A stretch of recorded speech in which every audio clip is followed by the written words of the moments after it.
성경을 보면은 하나님을 만난 사람들의 이야기로 가득 채워져 있습니다. 하나님을 만난 아브라함, 하나님을 만난 야곱, 하나님을 만난 모세.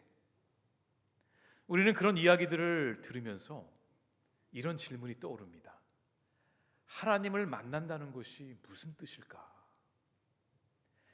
하나님의 기적을 경험하면 그것이 하나님을 만난 것일까? 하나님이 주시는 축복을 경험하면 그 인생이 하나님을 만난 인생인가?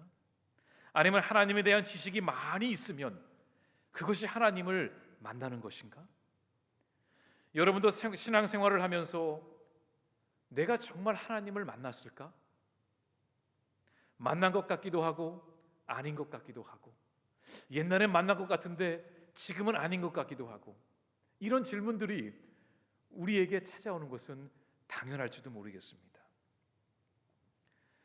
내가 하나님을 만났다는 것을 어떻게 확인할 수 있을까요? 오늘 우리가 읽은 창세기 45장 말씀 속에는 하나님을 드디어 온전히 만난 한 사람의 이야기가 나옵니다. 제가 드디어라고 말을 하는 것은 이 한 사람이 분명히 하나님과 함께 동행했습니다. 그 길을 걸어갔습니다. 그런데 하나님의 때에 하나님의 정하신 그 자리에서 드디어 온전히 하나님을 만나게 된 한 사람의 이야기가 있습니다. 바로 우리가 잘 알고 있는 요셉의 이야기죠. 요셉은 17살의 나이에 형들로 인해서 하루아침에 애굽의 노예로 팔려가게 됩니다. 한 번도 고생을 해본 적이 없는 요셉은 노예로 살아가면서 온갖 고생은 다 하게 됩니다. 그리고 억울하게 누명을 쓰고 감옥살이까지 하게 되죠. 하지만 이 모든 과정 속에서 하나님은 요셉과 함께 하셨고, 그는 30살의 나이에 애굽의 총리로 세워지게 됩니다. 왜냐하면 바로의 꿈을 너무나도 지혜롭게 해석했거든요. 바로의 인정을 받고 애굽의 제2인자의 자리로 올라가게 된 것입니다. 그리고 그 후에도 요셉은 하나님의 지혜로 말미암아 그 애굽 땅과 가나안 전 지역에 찾아왔던 그 큰 흉년을 미리 대비하는 놀라운 지혜를 발휘하며 그 리더십을 인정받게 됩니다. 결국은 바로가 이 요셉에게 애굽의 모든 정권을 맡길 정도로 그는 아주 높은 자리까지 올라가게 된 것입니다.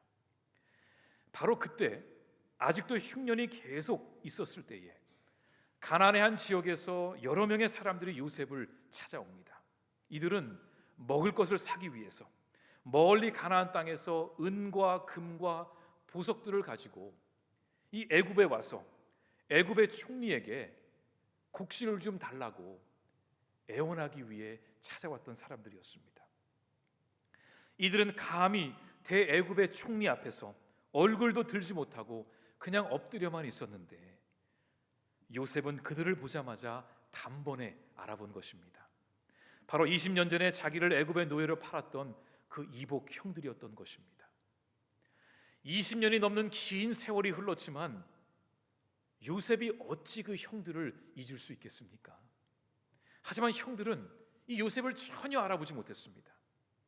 형들은 노예로 팔려갔던 그 요셉이 자신들 앞에 서 있는데도 그 요셉이 대애굽의 총리로 있을 줄은 꿈에도 상상하지 못했던 것입니다. 이 형들은 아마도 동생 요셉이 노예로 살아가다가 어디선가 죽었겠지 생각했을 것입니다. 왜냐하면 그 당시 노예로 팔려가게 되면 정말 특별한 경우가 아니고선 사면을 받을 수가 없었습니다. 그냥 노예로 죽을 때까지 한 주인의 물건처럼 살아가다가 죽었던 것이지요. 그 넓은 애굽 땅에서 무슨 수로 그 동생 요셉을 찾을 수 있겠습니까? 이 형들은 설마 요셉이 자기들 앞에 서 있을 거라는 건 상상도 못했던 것입니다. 또한 지금 요셉의 모습은 완전히 애굽 사람이었습니다. 그의 머리 스타일도 애굽 사람 같았고, 그의 수염도 애굽 사람처럼 길렀고, 그의 옷차림이나 걸음걸이나 모든 행동거지가 애굽 사람처럼 행동했습니다. 물론 요셉도 애굽에서 오래 살았기 때문에 그의 삶이 변한 것도 있었겠지만, 그는 애굽 땅에서 이방인으로 살아가기 위해서 애굽 사람처럼 행동하며 살아갈 수밖에 없었습니다. 저는 이 요셉의 이야기를 보면은 참 많이 공감하는 게 있습니다. 왜냐하면 저 역시 이방 땅에서 이방인으로 살아갔던 저의 경험이 있다 보니까 살아남기 위해서는 그 나라의 문화와 언어와 풍습을 따를 수밖에 없습니다. 내가 원하지 않아도 같이 그 사이에 들어가 살기 위해서 그 나라 사람처럼 살아갈 수밖에 없는 그런 서러움이 있지요. 요셉도 원하던 원치 않던 그는 애굽 사람처럼 행동해야 했고 그렇게 살아갔던 것입니다. 또한 그의 이름도 더 이상 요셉으로 불리지 않았습니다. 그에게는 사분의 바네아라는 새로운 애굽 이름도 주어졌습니다. 그러니 형들이 그 요셉을 보고 무슨 수로 알아볼 수 있었겠습니까? 형들은 지금 그저 두렵고 떨리는 마음으로 이 애굽의 총리가 자기들을 불쌍히 여겨서 곡식을 좀 나눠줬으면 하는 그런 간절한 바람밖에 없었을 것입니다. 왜냐하면 곡식을 받아가지 못하면 이 가나안 땅에 살고 있는 아버지와 남은 식솔들이 굶어 죽을 수밖에 없기 때문에 곡식을 꼭 받아가야 하는 사명이 이들에게 있었던 것이죠. 하지만 요셉은 그 형들을 알아보았음에도 불구하고 이 형들에게 자신의 정체성을 밝히지 않습니다. 오히려 이 형들을 정탐꾼으로 몰고 가면서 감옥에 며칠씩 가두기도 하고 집요하게 신문을 합니다. 어디서 온 자들이냐? 이 땅에 왜 왔냐? 무엇을 하려고 그러냐? 아주 집요하게 묻기 시작합니다. 그러면서 이 형들에게 곡식을 주면서 집으로 돌려보내는 척하면서 다시 그들을 도둑으로 몰고 가며 다시 붙잡아 오기도 합니다. 그리고 결국 그 형들 중에 한 사람이 볼모로 붙잡히게 되고 막내 동생 베냐민을 다시 데려오겠다는 조건을 걸고 형들은 집으로 돌아가게 됩니다. 왜 요셉은 형들에게 이렇게 대했을까요? 요셉은 나름대로 형들의 마음을 살펴보고 싶었던 것입니다. 형들이 아직도 변하지 않고 예전처럼 악한 마음으로 살아가고 있나? 아니면 형들이 혹시 변했을까? 혹시 나에게 행했던 그 일을 가슴에 담고는 있을까? 자기들이 뭘 잘못했는지 알고는 있을까? 나에 대한 죄책감은 없을까? 지금이라도 진심으로 사과할 마음은 있을까? 요셉은 심판자의 눈으로 그 형들을 계속 바라보고 있었던 것입니다. 아무리 오랜 시간이 흘렀지만 그 형들의 악행을 어찌 잊을 수 있겠습니까? 그때 받은 상처와 그 아픔을 어떻게 잊을 수 있겠습니까? 요셉의 마음속에는 분명 형들을 향한 분노가 있었을 것입니다. 왜 나를 노예로 팔았는지, 왜 나를 그토록 미워야 했는지, 어떻게 동생에게 그럴 수 있는지 수백 번도 더 묻고 싶었을 것입니다. 그리고 자신이 애굽에 와서 노예로 살면서 얼마나 끔찍한 삶을 살아야 했는지 요셉은 형들에게 진심으로 사과를 받고 싶었을 것입니다. 하지만 그러면서도 형들에게 멋지게 복수하는 마음도 있었을 것입니다. 지금 요셉에게는 이 형들에게 복수할 수 있는 힘이 있었습니다. 요셉의 말 한마디면 이 형들의 목숨뿐만이 아니라 그의 가족들도 다 위험해질 수 있었습니다. 하지만 그러면서도 요셉은 동시에 이 가족들을 향한 그리움도 너무나 컸던 것입니다. 혼자 애굽 땅에 살면서 얼마나 외로웠을까? 애굽 땅에서 이방인으로 살아가면서 얼마나 가족이 보고 싶었을까? 또 자신의 유일한 동생 베냐민은 살아있을까? 나를 그렇게 사랑해줬던 그 아버지는 아직도 건강히 계실까? 요셉은 형들을 보면서 그 분노와 그리움이 동시에 찾아왔을 것입니다. 성경은 그런 요셉의 복잡한 심정을 다 말하지는 않습니다. 하지만 요셉은 아무도 보지 않는 곳에서 통곡을 하며 울었다라는 표현은 곳곳에 나옵니다. 왜 그토록 울어야만 했을까요? 왜 아무도 보지 않는 곳에서 혼자 눈물을 흘려야 했을까요? 그만큼 심정이 복잡했던 것입니다. 분노가 막 올라오면서도 가족이 보고 싶기도 하고, 그러면서 자신의 인생이 왜 여기까지 오게 되었는지 한탄하며 통곡했던 것입니다. 내 인생이 왜 이렇게 되었을까? 어쩌면 요셉도 그 총리의 자리보다는 평범하게 형제들과 아버지와 어머니 밑에서 그런 삶을 살고 싶었을지도 모릅니다. 그렇게 형들은 요셉과 처음 만나게 된 뒤에 형 시므온을 애굽에 두고 막내 베냐민을 데려오겠다는 약속을 한 채 다시 가나안 땅 집으로 돌아갑니다. 하지만 그 모든 소식을 들은 아버지 야곱은 요셉도 잃어버렸는데 베냐민까지 잃어버릴 수 없다고 하면서 나머지 아들들을 애굽으로 다시 돌려보내지 않습니다. 하지만 흉년이 계속 이어지면서 어쩔 수 없이 야곱은 다시 아들들을 애굽 땅으로 보내게 됩니다. 곡식을 더 가져와야 되니까요.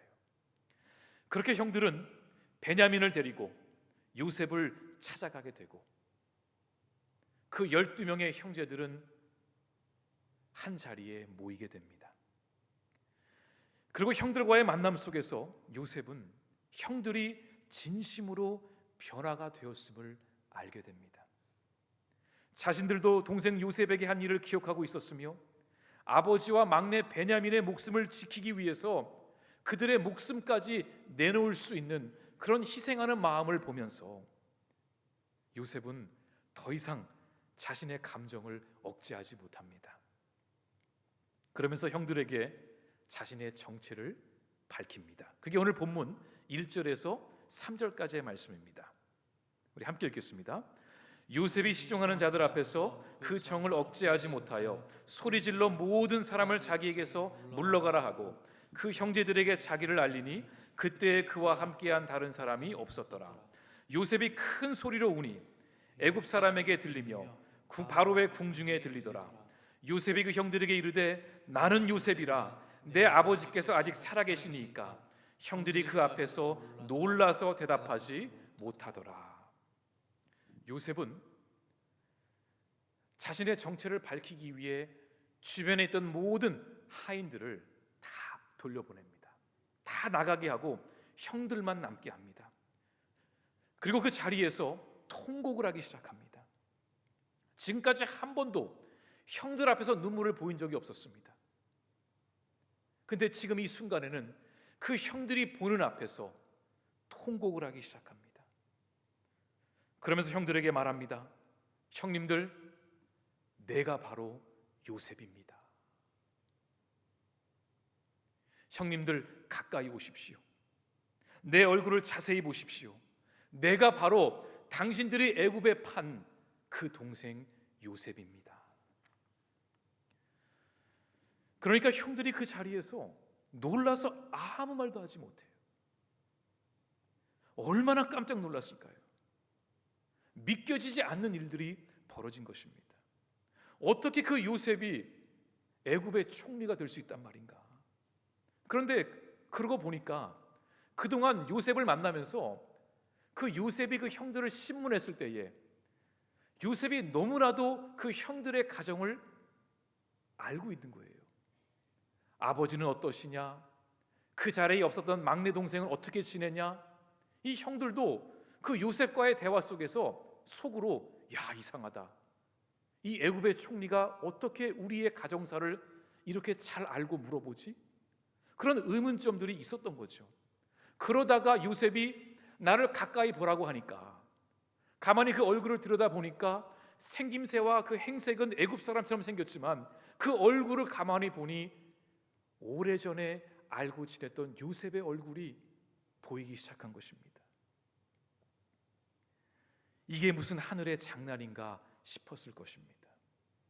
형들은 모두 다 이제 죽었구나.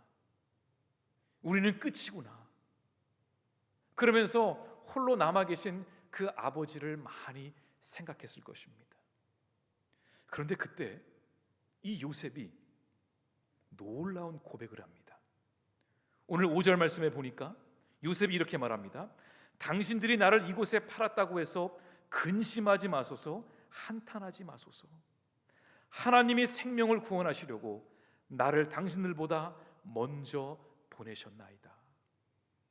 또 7절에서 말합니다. 하나님이 큰 구원으로 당신들의 생명을 보존하고 당신들의 후손을 세상에 두시려고 나를 당신들보다 먼저 보내셨나니. 8절입니다. 그런즉 나를 이리로 보낸 이는 당신들이 아닙니다. 하나님이시라. 하나님이 나를 바로에게 아버지로 삼으시고 그 온 집의 주로 삼으시며 애굽 온 땅의 통치자로 삼으셨나이다. 여러분, 요셉의 고백을 보면은 그 모든 주어가 하나님입니다. 형들이 나를 팔아넘긴 것은 맞지만 그 모든 과정 속에 하나님이 하신 것입니다. 하나님이 나를 보내셨고 하나님이 여기까지 인도하셨고 하나님이 지금 이 상황을 만드신 것입니다. 내가 지금 이 자리에 형들 앞에서 이 총리의 자리에 서 있는 것도 이 모든 것이 다 하나님께서 하신 것입니다.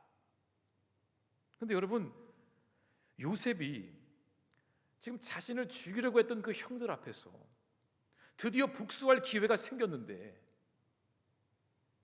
어떻게 형들 앞에서 나를 이리로 보내신 이는 하나님이라는 고백을 할 수 있을까요? 나를 팔아넘긴 사람은 형들인데 두 눈으로 다 목격했는데 그 형들 앞에서 당신들이 한 것이 아니고 하나님이 하신 거라고 어떻게 이런 고백을 할 수 있습니까? 우리는 이 상황을 한번 이성적으로 좀 현실적으로 생각해 볼 필요가 있습니다. 여러분이 요셉의 위치였다면 형들 앞에서 이런 말을 할 수 있겠습니까? 혼을 그냥 확 내준 다음에 눈물 콧물 다 흘리게 한 다음에 그런 다음에 용서를 베풀 수는 있겠죠.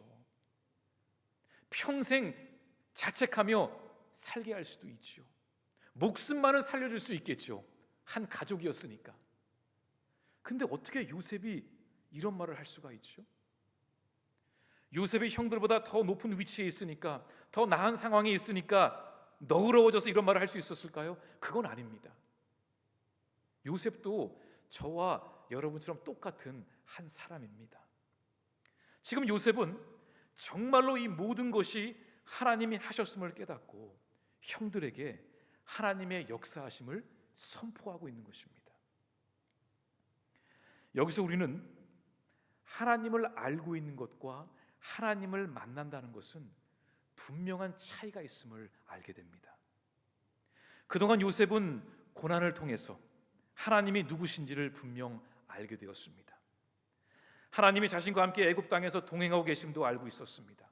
그래서 보디발의 노예로 있었을 때도, 억울하게 감옥에 들어갔을 때에도, 또 그 감옥 안에서 그 왕을 섬기는 그 빵을 만드는 사람과 포도주를 따르는 그 사람들을 만났을 때에도, 또 바로 왕의 꿈을 해석하고 애굽의 총리가 되었을 때에도 그 모든 것을 견딜 수 있었습니다. 왜냐하면 하나님이 함께 하심을 알았기 때문에. 그런데 요셉은 그 하나님을 온전히 만난 것은 아니었던 것입니다.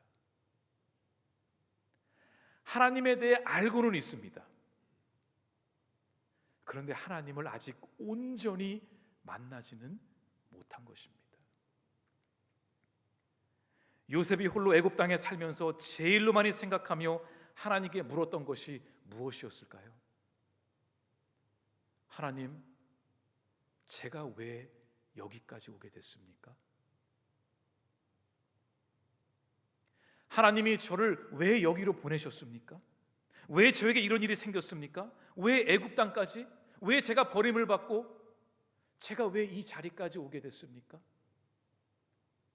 하나님이 뭔가 역사하시는 건 보이는데 그 요셉의 질문에 대한 답을 얻지를 못했던 것입니다.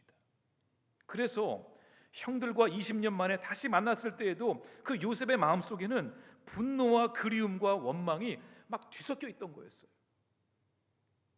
그래서 처음부터 자신이 요셉인 것을 밝힐 수가 없었습니다. 이거를 용서해야 되나? 아니면 복수를 해야 되나? 이 요셉의 감정이 정리가 되지 않은 거예요. 이 모든 상황을 어떻게 받아들여야 할지 몰랐던 것입니다. 그리고 요셉은 그 형들을 집으로 다 돌려보낸 뒤에 많은 생각을 했을 것입니다. 제가 예전에 섬겼던 담임 목사님께서 저에게 하셨던 말씀이 아직도 기억이 납니다. 그때 목사님이 저한테 어떤 제안을 하셨는데 제가 목사님, 제가 기도해 보겠습니다 그랬어요. 그랬더니 목사님이 버럭 화를 내면서 기도하지 말고 생각하라고. 아직도 기억이 나요. 그러니까 우리의 신앙도 물론 기도하는 게 맞습니다. 기도해야죠. 그런데 생각도 해야겠더라고요. 기도도 하고 생각도 하고. 요셉도 그랬을 것입니다. 하나님께 기도했을 것입니다. 하나님, 이 모든 상황 이거 어떻게 해석해야 되죠? 그러면서도 곰곰이 생각하고 또 생각했을 것입니다. 그리고 물었을 것입니다. 왜 지금 이때에 형들을 다시 만나게 된 것인가? 내가 왜 여기까지 오게 된 것인가? 하나님께 묻고 기도하고 생각하고 자신의 삶을 되돌아보고 또 되돌아보며 깊이 생각했을 것입니다. 그리고 마침내 요셉은 깨달은 것입니다. 무엇을 깨달았을까요? 자신의 인생을 하나님의 관점으로 해석하게 된 것입니다. 그동안은 내 인생을 내 관점으로 해석했습니다. 그러니까 답이 나오질 않는 거예요. 분명히 뭔가 하나님이 함께 하신 것 같은데 정확하게 답이 나오지 않습니다. 내 인생이 왜 이렇게 되었을까? 뭔가가 있는 것 같은데 그 답을 온전히 얻을 수가 없습니다. 왜냐하면 내 관점으로 내 인생을 바라보니까 한계가 있는 것이죠. 그동안 요셉은 왜 자신이 애굽으로 먼저 오게 됐는지를 몰랐습니다. 왜 어릴 적에 그 꿈을 꾸게 된 것도 모르고 있었습니다. 하지만 이제 드디어 알게 된 것입니다. 왜 형들이 자기를 버렸는지, 왜 자기가 애굽에서 그런 모진 훈련들을 받았는지, 왜 보디발의 집안에 노예로 들어가게 됐는지, 왜 감옥에 가게 되었는지, 왜 바로의 꿈을 해석하게 되었는지, 왜 애굽의 총리가 되게 하셨는지, 그리고 지금 이때에 이 흉년이 찾아왔을 때에 왜 형들이 곡식을 구하러 요셉에게 찾아왔는지, 이 모든 과정들이 우연의 일치가 아니라 하나님의 모든 계획 속에서 이루어졌음을, 더 나아가 하나님의 크신 구원의 계획을 이루기 위해서 요셉을 사용하셨음을 알게 된 것입니다. 그가 겪은 모든 고난들이 하나님의 섭리였음을 믿음의 눈으로 보게 된 것입니다. 요셉은 3번씩이나 형들에게 자신을 이곳으로 보내신 이는 하나님이라 그랬습니다. 하나님이 자기를 계획적으로 이곳에 보내셨다는 믿음의 고백이죠. 요셉은 그 과정을 통해서 하나님께서 자신의 삶을 통해 하나님이 누구신지를 나타내고자 하심을 믿음의 눈으로 본 것입니다. 자신이 애굽의 노예로 와서 애굽의 국무총리가 되기까지